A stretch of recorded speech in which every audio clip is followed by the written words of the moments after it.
दोस्तों नमस्कार। Fundamentals of food processing के कंटेंट्स में हमने डी वैल्यू, जी वैल्यू, एफ वैल्यू को पढ़ा और फिर उस पे कुछ न्यूमेरिकल्स भी सॉल्व किए। उसके बाद हमने पास्चराइजेशन, स्टरलाइजेशन, ब्रांचिंग की डेफिनेशंस को पढ़ा थर्मल प्रोसेसिंग के कंटेक्स्ट में। और फिर डेफिनेशंस को मॉडिफाई कैसे करते हैं, अपडेटेड डेफिनेशंस कौन कौन सी बन सकती हैं, उस पर भी चर्चा करी पिछले कुछ वीडियोज में। आज बात करते हैं 12D की कि भाई ये 12D कंसेप्ट क्या होता है। आप में से बहुत सारे लोगों ने ये 12D कंसेप्ट सुना होगा, पढ़ा भी होगा और कुछ कुछ फिर याद भी होगा आपको उसके बारे में। लेकिन भाई 12D ही क्यों होता है, ये कभी सोचने वाली बात है। Why it is only 12D, why not 10D और 11D और 13D और 14D। तो एब्सोल्यूट स्टेरिलिटी के केस में जब भी कभी हम लोग एब्सोल्यूट स्टेरिलिटी की बात करते हैं तो एब्सोल्यूट स्टेरिलिटी होती क्या है और 12D के साथ इसका क्या रिलेशनशिप है। क्या 12D ही एब्सोल्यूट स्टेरिलिटी होती है? अगर ऐसा होता है तो ऐसा क्यों? और फिर कमर्शियल स्टेरिलिटी क्या होती है? क्या एब्सोल्यूट स्टेरिलिटी अचीवेबल भी है कि नहीं? अगर नहीं तो क्यों नहीं? और अगर अचीवेबल है तो हम लोग उसको कैसे कैलकुलेट कर सकते हैं? आज ये सब जानने देखने की कोशिश करेंगे। तो बहुत ही इंटरेस्टिंग होने वाला आज का वीडियो। आज बात करेंगे the concept of 12D।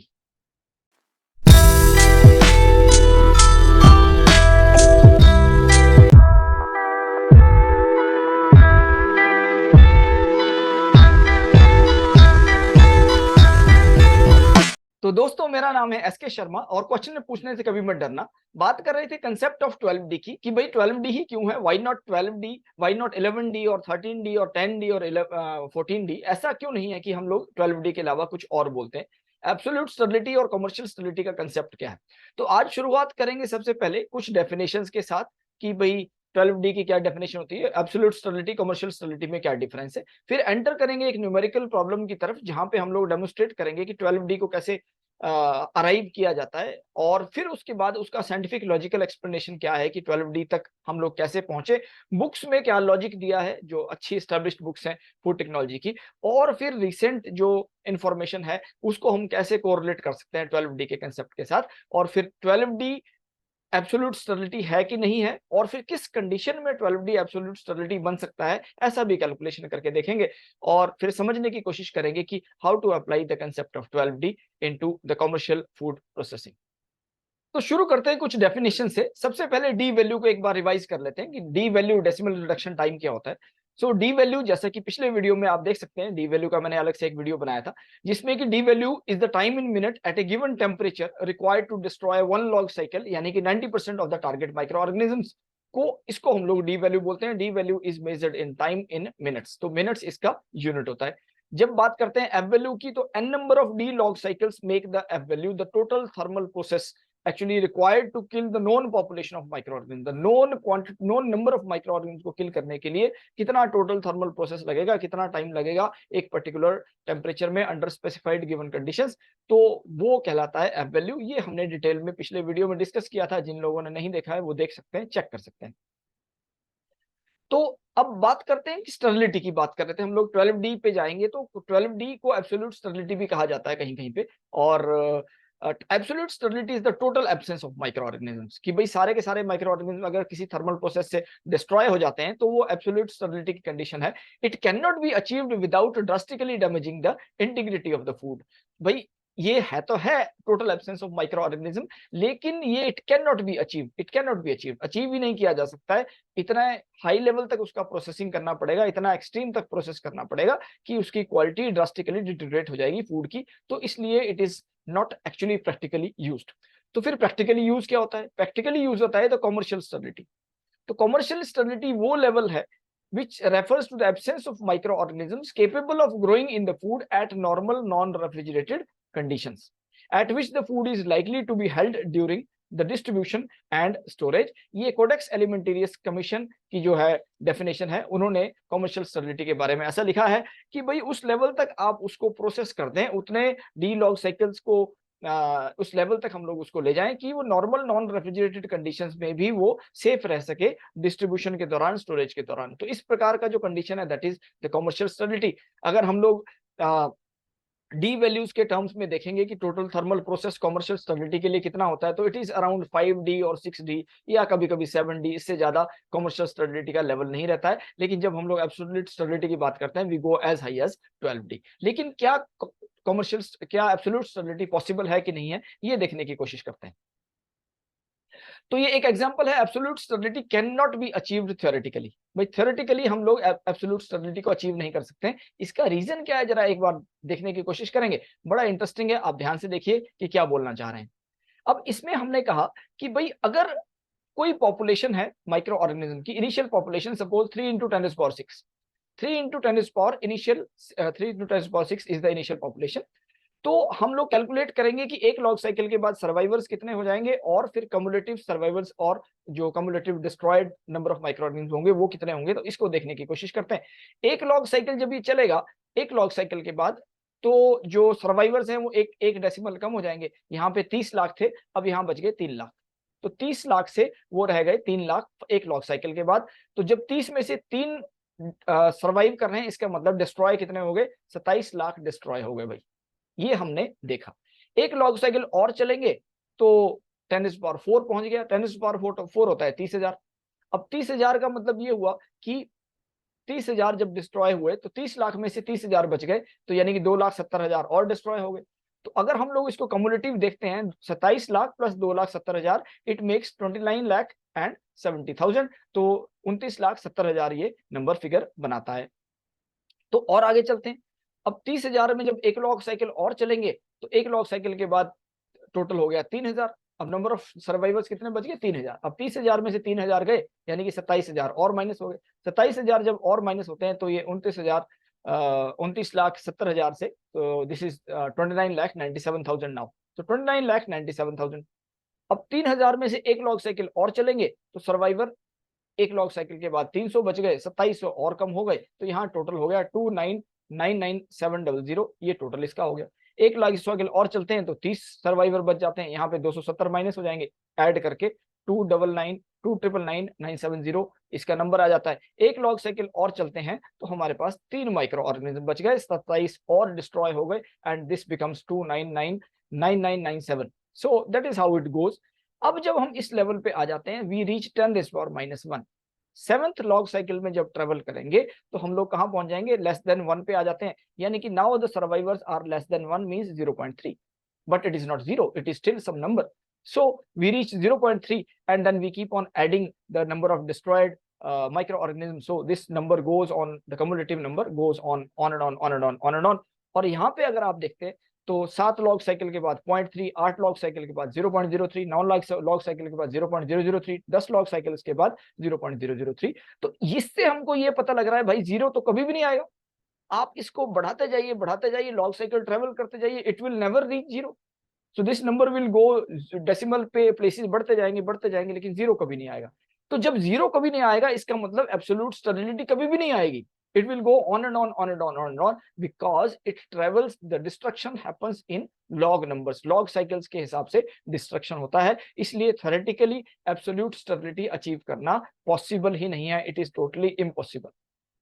So despite of the fact that you have destroyed all the 29,99,999.99999 something, लेकिन ये नंबर बढ़ता जाएगा और आप 30 लाख पे कभी भी नहीं पहुंच सकते हो। ये फिगर आपके पास कभी भी नहीं आएगा। तो नंबर ऑफ सर्वाइवर्स हमेशा कुछ ना कुछ रहेंगे, डेसिमल्स में रहेंगे, लेकिन रहेंगे। इसका मतलब एब्सोल्यूट आपके पास स्टेबिलिटी कभी भी नहीं आएगी। तो इससे हमको ये पता लगता है कि theoretically the absolute stability can not be achieved. So this all calculation tells us that absolute stability cannot be achieved theoretically. अब इंटरेस्टिंग बात यह है कि भाई अगर ऐसा है तो क्या फिर ऐसा हो सकता है कि एब्सोल्यूट स्टेबिलिटी अचीवेबल हो? इसको हम लोग किसी दूसरे एंगल से भी देख सकते हैं क्या? थोड़ा सा एक इंटरेस्टिंग सा एग्जांपल मैं लेके आया हूं, इसको थोड़ा देखने की कोशिश करते हैं। That absolute stability, how it is possible, how absolute stability is possible. तो ये देखने की कोशिश करते हैं। पिछले एग्जांपल में हमने देखा था कि एब्सोल्यूट स्टेबिलिटी पॉसिबल ही नहीं है भाई, वो डेसिमल से घटता गया लेकिन जीरो नहीं आया। अब बात करते हैं श्याम की। तो श्याम के पास 100 किलो मैंगो फ्रूट्स है। Shyam has 100 kg mango pulp है श्याम के पास 100 किलो, और जिसमें एवरेज इनिशियल पॉपुलेशन दी है 5 × 10⁻⁷ CFU पर ग्राम। 5 इंटू 10⁷ CFU पर ग्राम इनिशियल माइक्रोबियल पॉपुलेशन दिया है, 100 kg टोटल मैंगो पल्प है। He gives a heat treatment equal to a 12D process, 12D के प्रोसेस के इक्विवेलेंट उसने हीट ट्रीटमेंट उसको दे दिया, और उससे पहले उसने पैक किया 1-1 किलो के कैपेसिटी के कैंस में, मेटल कैंस में पैक किया 1 kg कैपेसिटी के।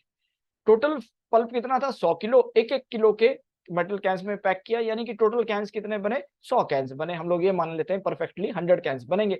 तो analyse the presence of micro organism पर कैन, एक कैन में कितने माइक्रो ऑर्गेनिज्म आए, इसकी एनालिसिस आप करिए। तो अगर हम इसकी एनालिसिस करते हैं तो फिर देखते हैं कि क्या एब्सोल्यूट स्टेरिलिटी पॉसिबल है कि नहीं है, ये जानने की कोशिश करते हैं प्रैक्टिकली ये कैसे हो सकता है। तो भाई टोटल पल्प कितना था, 100 किलो। टोटल कैन कितने बने, 100, क्योंकि एक कैन की कैपेसिटी कितनी थी, 1 kg।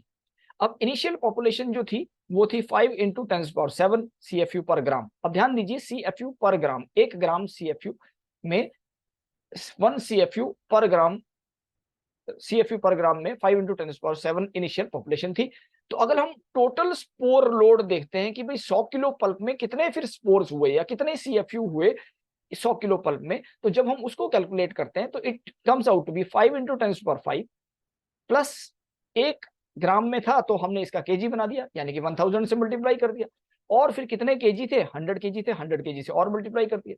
तो जब हम इस फिगर को मल्टीप्लाई करते हैं, so we reach 5 into 10⁷, so this is actually 7, so you just make a correction, small correction over here, so this is 5 into 10⁷, this was 7, fine. So 5 into 10⁷, and then we go into the, just a minute. So जब इसमें 5 decimal और add होते हैं, so this 7 plus 5 becomes 12. Now this number becomes 5 into 10⁻12 CFU per 100 kg. अब ये क्या हो गया, पर 100 kg ऑफ पल्प 5 into 10⁻12। तो टोटल स्पोर लोड कितना हो गया, 5 into 10⁻12। अब स्पोर लोड अगर हम 12D प्रोसेस करते हैं तो कितना हो जाएगा, 12 लॉग साइकिल ट्रेवल करेगा, यानी कि स्पोर लोड कितना रह जाएगा, 10⁻0, यानी कि 5 स्पोर बच जाएंगे 12 लॉग साइकिल रिडक्शन के बाद। यानी कि हमने एब्सोल्यूट स्टेरिलिटी का प्रोसेस उसको दे दिया, और 12 लॉग साइकिल के बाद कितने स्पोर्स बच गए, आपके पास बच गए स्पोर्स 5 into 10⁻0। तो 5 into 10⁻, कितना होता है, इट इज 5 CFU पर 100 kg। अब ये कितना हो गया, 100 किलो में कितने CFU में, 5 कॉलोनी फॉर्मिंग यूनिट है 100 kg में। अब वो 5 colony forming unit 100 kg pulp को हमने पैक किया किसमें, कैंस में पैक किया। तो जब कैंस में पैक करेंगे और फिर उसको डिस्ट्रीब्यूट करते हैं हम लोग, तो फिर इसको देखो कि कैसे होता है basically. So if it is distributed, this 5 CFU is distributed in 100 cans, so how we can calculate actually to the total load? Now the cans were, number of cans were 100 और total CFU कितना था, 5, micro organism 5। अब क्या क्या possibility हो सकती है, इसको देखने की कोशिश करते हैं। एक पॉसिबिलिटी नंबर 1 हो सकती है कि भाई 5 एक ही कैन में सारे के सारे CFU एक ही कैन में आ गए, सारे के सारे, या एक एक माइक्रो ऑर्गेनिज्म में वाले 5 कैन्स हमारे पास आ गए। अगर 5 कैन्स आ गए with 1 micro organism each, so we get 95 cans were safe. 95 cans में कोई माइक्रो ऑर्गेनिज्म नहीं थे, और cans with 1 micro organism were 5। Total 100 cans हो गए, 95 प्लस 5 100, लेकिन 95 में कोई माइक्रो ऑर्गेनिज्म नहीं है, और एक एक माइक्रो ऑर्गेनिज्म हर कैन में है, तो 5 माइक्रो ऑर्गेनिज्म हो गए। लेकिन ऐसा तो हमेशा नहीं होगा। दूसरी पॉसिबिलिटी हो सकती है कि एक माइक्रो ऑर्गेनिज्म का एक कैन होगा, और दो माइक्रो ऑर्गेनिज्म वाले या दो CFU वाले 2 कैंस होंगे। तो इस प्रकार से 3 कैन आपके कंटेमिनेटेड हुए, तो 97 कैंस आपके सेफ हैं, जिसमें एक भी माइक्रो ऑर्गेनिज्म नहीं है। तीसरी कंडीशन हो सकती है कि भाई 2 माइक्रो ऑर्गेनिज्म वाला एक कैन और 3 वाला एक कैन, यानी कि 2 ही कैन यूज हुए, तो 98 आपके सेफ बच गए। चौथी पॉसिबिलिटी है कि भाई एक माइक्रो ऑर्गेनिज्म के 2 कैन हो गए, और फिर 3 माइक्रो ऑर्गेनिज्म का एक कैन हो गया, यहाँ पे 3 यूज हो गए, तो 97 सेफ बच गए।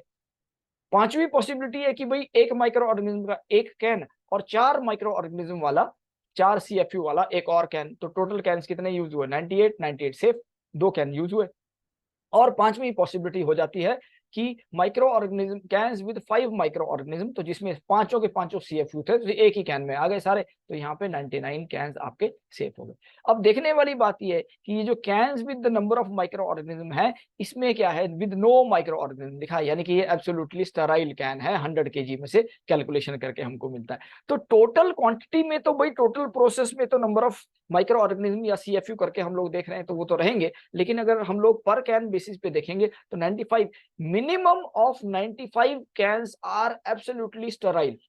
तो ऐसा ये कैलकुलेशन हम लोग समझ सकते हैं अगर हम इसको प्रैक्टिकली कैलकुलेट करके देखते हैं. In all the situations 95 cans will be absolutely sterile, so that is how it is there in the absolutely sterile conditions will be there. लेकिन प्रैक्टिकली ऐसा नहीं होता है.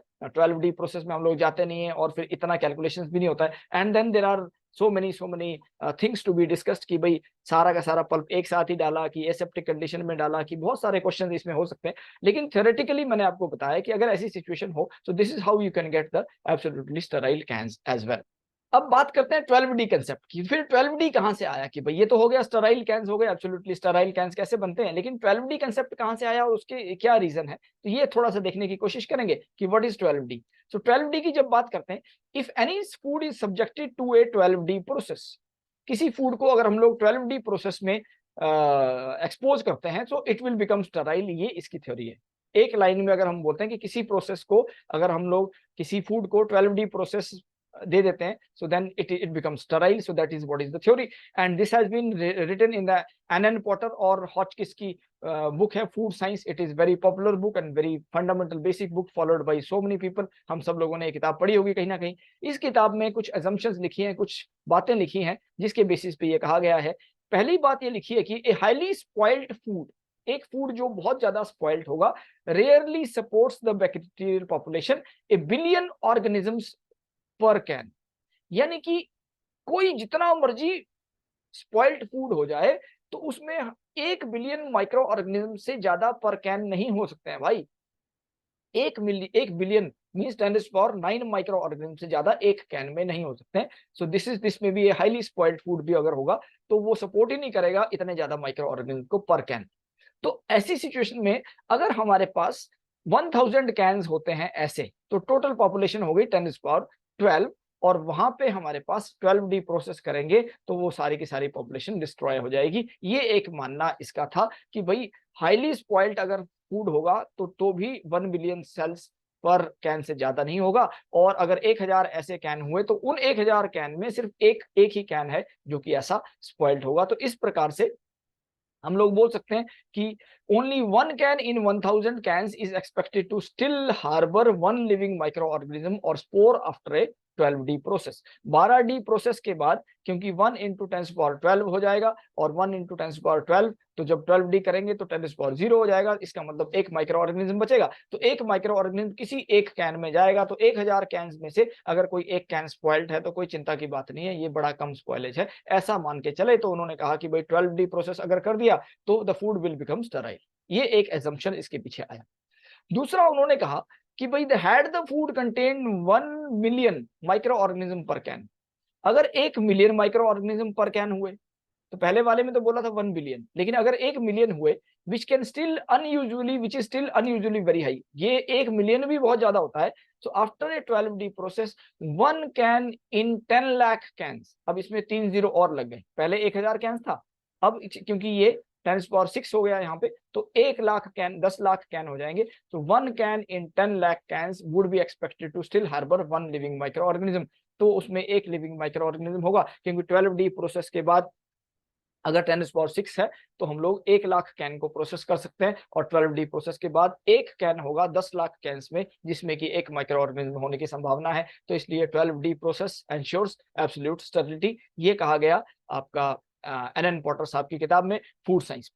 So then he says that 12D treatment is based on destroying the highly heat resistant Clostridium botulinum. Clostridium botulinum highly heat resistant होता है, इसको destroy करने के लिए 12D प्रोसेस को डिफाइन किया गया. And if the process is aimed against more heat resistant, अगर इस प्रोसेस को हम लोग ज्यादा हीट रेजिस्टेंट माइक्रो ऑर्गेनिजम्स के अगेंस्ट हम लोग प्रोसेस करें, जैसे पुट्रिफेक्टेड एनाइरोब्स 36979 Bacillus stereothermophilus FS1518 ये स्ट्रेन्स हैं, then a 5D process would be sufficient.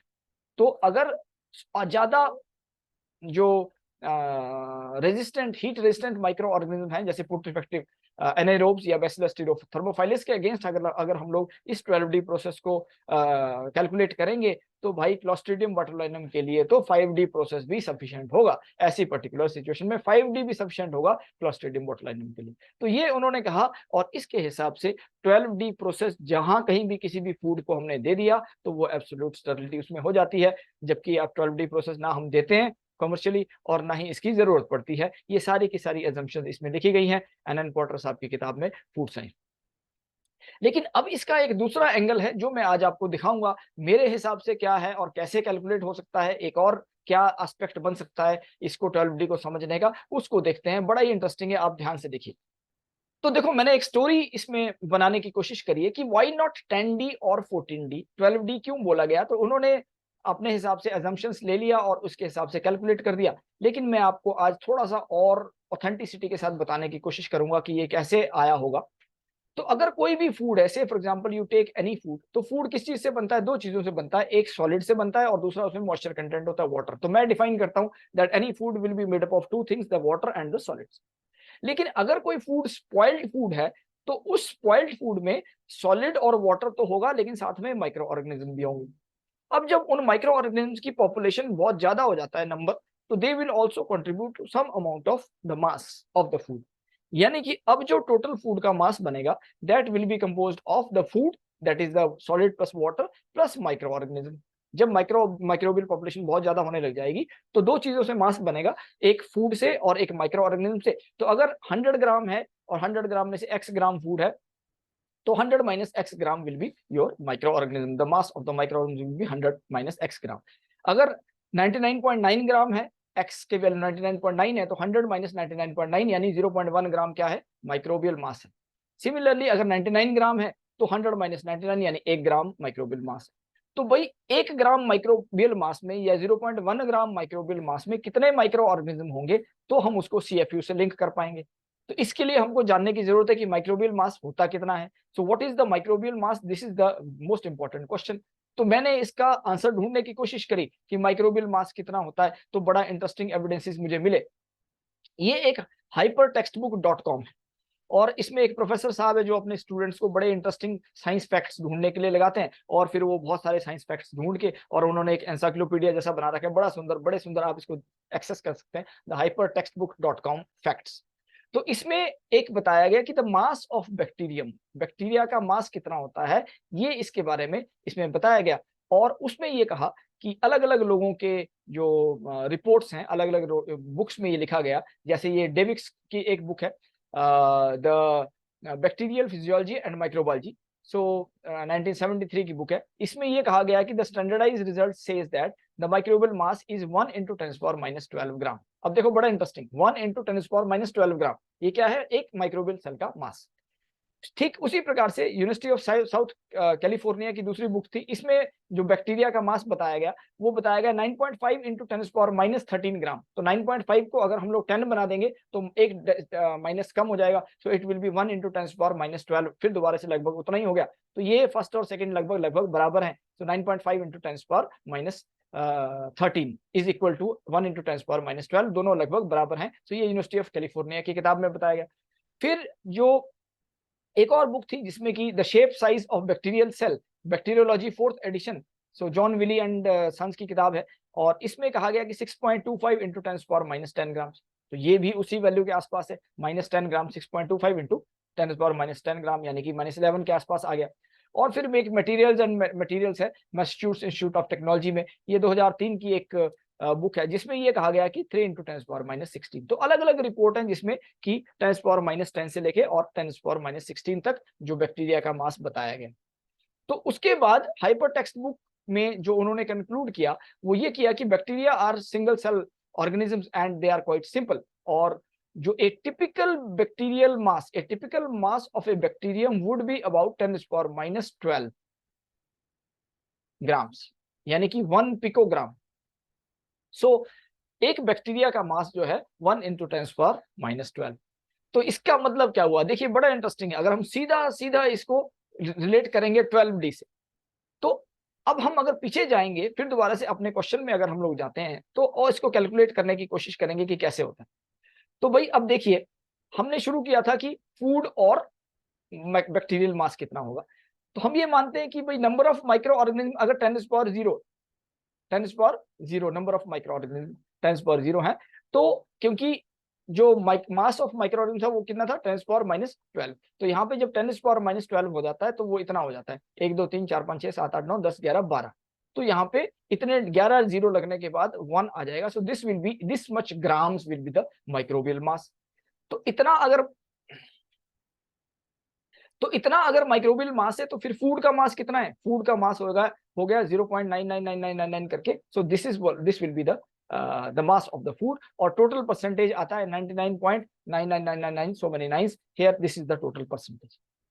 अब अगर माइक्रोबियल पॉपुलेशन बढ़ जाती है, अगर 10 माइक्रो ऑर्गेनिज्म होते हैं तो क्या होता है? तो यहाँ पे माइक्रोबियल मास थोड़ा सा बढ़ गया, 1 डेसिमल कम हो गया, और यहाँ पे भी 1 डेसिमल कम हो गया, और इस प्रकार से ये थोड़ा सा आपका फूड का मास डिक्रीज हो गया और माइक्रोबियल मास इंक्रीज हो गया।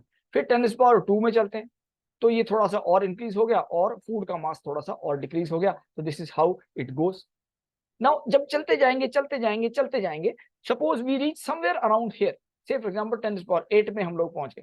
तो 10 पावर 8 जब माइक्रो ऑर्गेनिज्म होंगे, 10 पावर 8 माइक्रो ऑर्गेनिज्म या 10 power 9 micro organism, 10 power 9 means 1 billion cells, 1 billion micro organism जब होंगे आपके 1 ग्राम फूड में, तो भाई कितना ग्राम हो जाता है? तो 0.001 ग्राम होता है। अब आप देखिए बड़ा इंटरेस्टिंग, 0.001 ग्राम, यानी कि 0.999 ग्राम अभी भी फूड है, और सेल्स कितने हो गए? 1 बिलियन सेल्स। 1 बिलियन सेल्स होने पे भी माइक्रोबियल मास इतना कम है कि 0.999 क्या है? फूड है, और 0.001 ग्राम्स क्या होगा? माइक्रो ऑर्गेनिज्म होगा। और यहाँ पे ये टोटल परसेंटेज अगर कॉन्स्टिट्यूट करता है, it constitutes 99.9% of the total mass is still food. ये बड़ा इंटरेस्टिंग। तो अगर हम 1 बिलियन से और 10 से मल्टीप्लाई कर देते हैं, इट गोज 10 पावर 10, तो वहां पे आप देखिए माइक्रोबियल मास हो जाएगा 0.01 ग्राम, और यहाँ पे रह गया 99% is the food and 1% is now the micro organism. तो how interesting this is wonderful actually, कि 10 जब पॉपुलेशन हो गई तो 99% फूड है और 1% कॉन्स्टिट्यूट करता है आपका माइक्रोबियल मास। जब 10 पावर 11 हो जाता है तो 0.1 जो ग्राम है that is the microbial mass and 0.9 is the food. अभी भी ये 90% फूड है, आप ध्यान दीजिए, अभी भी 90% फूड है, 10% ही माइक्रो ऑर्गेनिज्म है। लेकिन अगर ये 10 पावर 12 हो जाता है, अब बड़ा इंटरेस्टिंग आ गया, तो अब पूरा का पूरा मास क्या बन गया? Micro organism. अब फूड कितना रह गया? 0। तो भाई अगर किसी में भी माइक्रोबियल पॉपुलेशन 10 पावर 12 है पर ग्राम, इसका मतलब there is no food. 10 power 12 CFU पर gram means there is no food, it is absolutely micro organism. तो हम लोग फिर किस चीज को कैलकुलेट कर रहे हैं? So you don't need to calculate it. It is totally contamination. It is totally microorganism. There is no food.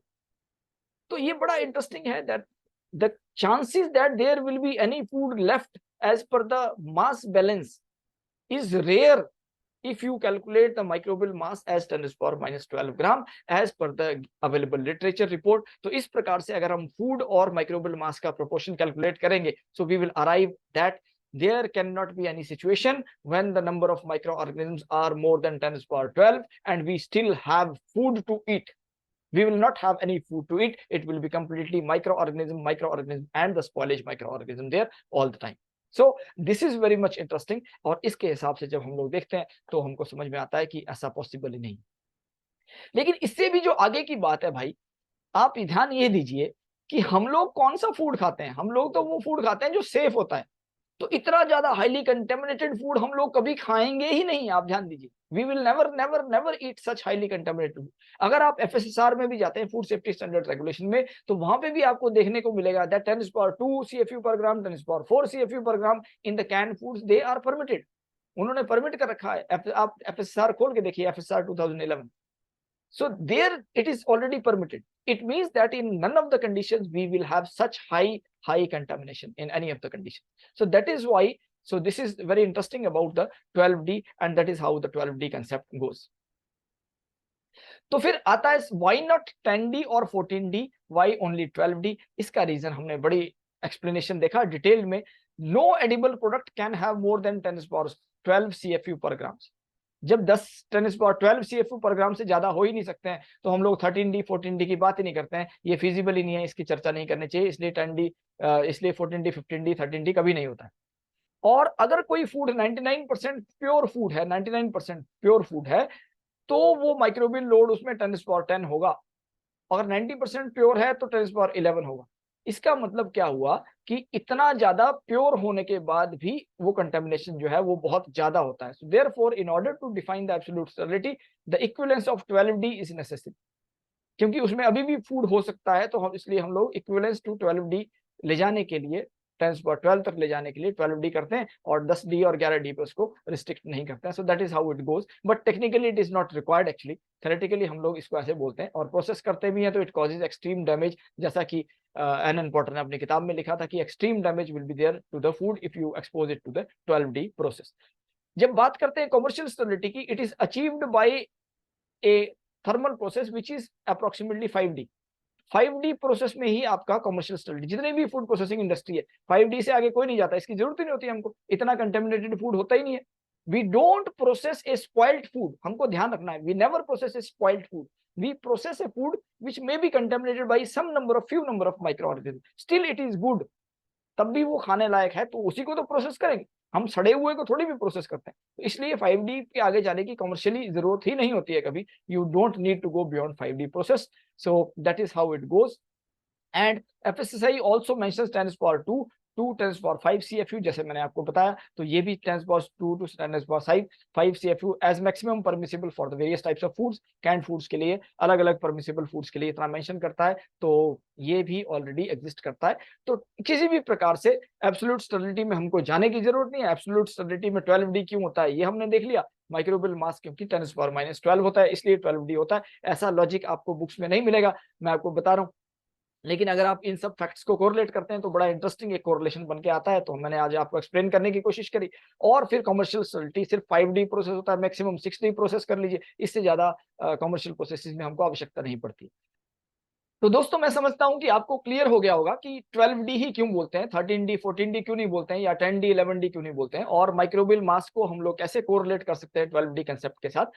12D absolute stability क्यों होता है और एब्सोल्यूट स्टेबिलिटी को हमको यूज करने की जरूरत क्यों नहीं पड़ती है, commercial stability level 5D 6D क्यों होता है, ये भी हमने देखा और समझने की कोशिश करी। मैं समझता हूँ आज का वीडियो आपके लिए इन्फॉर्मेटिव रहा होगा और आपने जरूर कुछ ना कुछ सीखा होगा। आप फिर और इसमें डिस्कस कर सकते हैं, अगर कोई कंफ्यूजन हो तो पूछ सकते हैं, कमेंट्स में लिख सकते हैं, मैं जवाब देने की कोशिश करूंगा, जितनी मेरी समझ है उसके अनुसार एक्सप्लेन करने की कोशिश करूंगा।